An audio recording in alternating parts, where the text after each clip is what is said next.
talk about real estate.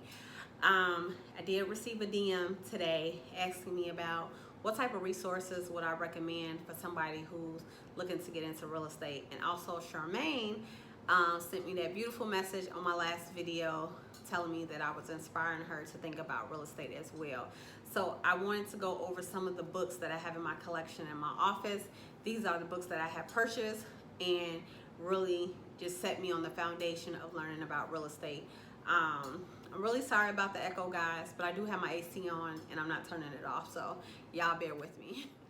All right, guys, so just a disclaimer, I am not a real estate agent. I am not a real estate broker, okay? I own 2 properties, but I don't have that much experience under my belt to give no one advice. I can only share resources that has helped me, okay? I am no guru, so don't be saying Reese said for me to go flip this house and I'm gonna make this type of profit, because they ain't gonna ever come out of my mouth. Because first of all, I ain't flipped no house yet. That is in the works.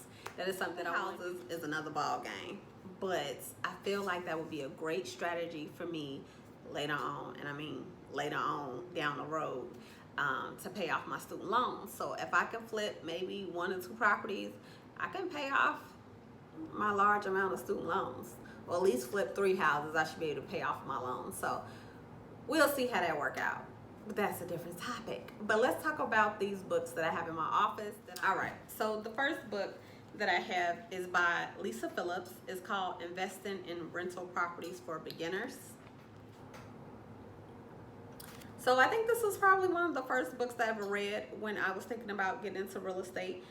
She talks about how to buy properties under $50,000, between like 30 and 50 grand. She also has a great YouTube channel, so you guys can check her out.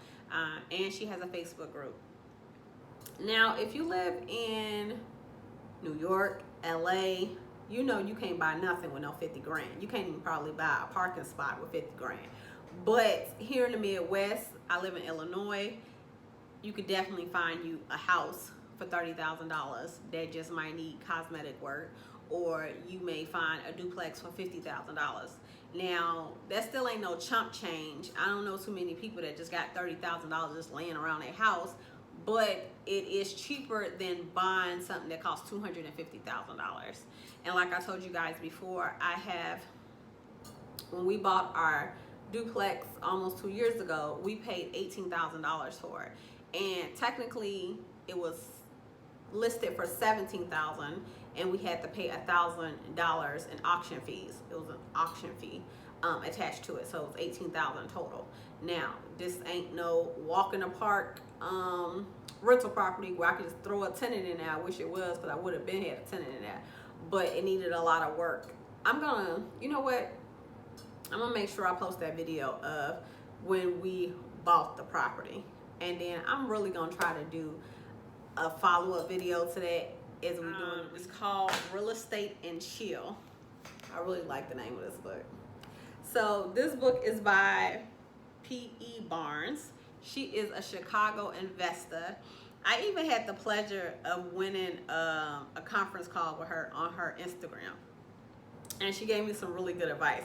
Her book is straight to the point. It's short, sweet, and simple. It really doesn't go into details what a beginner needs, but it just gives you a lot of awesome tips about real estate. All right, the next one is by Bigger Pockets. Bigger Pockets is huge. Like, if you're thinking about real estate, you probably already know about Bigger Pockets. This is probably the best comprehensional book that I could have gotten. I still haven't read this whole book. I think it's like almost 440 pages. It just goes through every single thing you need to know about getting started in investing in rental properties. I mean, it goes over contractors. It goes over how to analyze a rental property, which is crucial, so you don't overpay for a property. And then it just talks about a lot of stuff. But also they have a free forum, biggerpockets.com, and One day I would love to be on Bigger Pockets and tell my story. But you can also check out their YouTube video. They're always like in Brandon Turner Instagram page. I just learned about so much information. Like all the tools and resources are free. He hosts like free webinars and things like that. It was just really nice to find one place where I can just soak up so much information. So I would recommend, if you're thinking about real estate and don't know diddly squat or know a little bit something and you're ready to get started, I would say pick up this book first and then get Lisa Phillips' book second, okay? My last book is a book that I probably just purchased probably like a month or two ago.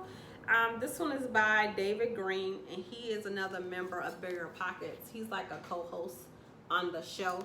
It's called Buy, Rehab, Rent, Refinance, and Repeat. It goes over the BRRRR strategy.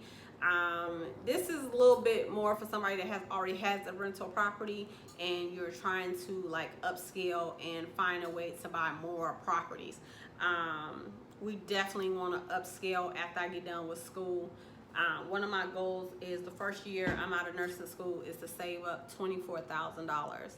All right, guys, so I'm wrapping up this video, but make sure you like, comment, and subscribe. If you have any questions, leave them in the comments, and I will catch up with you guys another day.